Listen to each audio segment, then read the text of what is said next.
고위공직자범죄수사처가 김학의 전 법무부 차관의 불법 출국 금지 의혹 사건을 검찰로 다시 보냈지만 기소 여부는 직접 판단하겠다고 통보한 것으로 확인됐습니다. 검찰에서는 격앙된 반응이 나오고 있습니다. 수사팀 검사들에 대한 파견 연장도 불어된 상황이어서 관련 수사가 한동안 속도를 내긴 쉽지 않을 거란 전망도 나오고 있습니다. 이종원 기자입니다.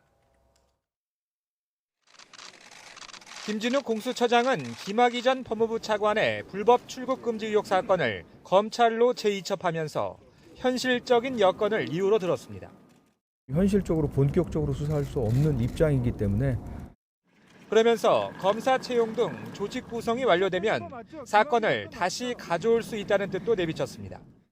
진용 꾸려지면 예. 다시 가져와서 기소하는 것까지 검토하실 수 있다는 그렇죠. 예. 그건 열려 있습니다.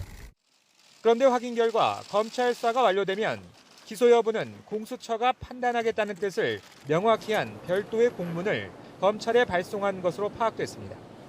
김진욱 공수처장 명의로 수원지검에 발송된 공문엔 수사 완료 후 수사처가 공소 제기 여부를 판단할 수 있도록 사건을 송치하기 바란다는 내용이 담겼고, 이는 대검과 법무부에도 보고됐습니다. 공수처가 검사 사건에 대한 전속 관할을 갖는 만큼 수사는 검찰이 하더라도 기소 여부에 대한 판단까지 검찰에 내줄 수는 없다는 겁니다. 그러나 검찰 내부에선 공수처가 법률상 근거도 없는 수사 지휘를 하는 것이냐며 사건이 입첩된 만큼 기소 여부 판단도 검찰 몫이란 격양된 반응이 나오고 있습니다.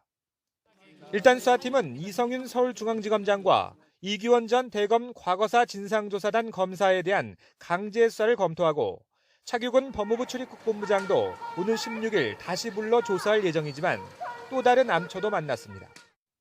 수사팀장격인 이정섭 부장검사를 포함해 수사팀이 5명으로 구성되어 있는데, 이 가운데 검사 2명에 대한 파견 연장을 법무부가 승인하지 않았기 때문입니다.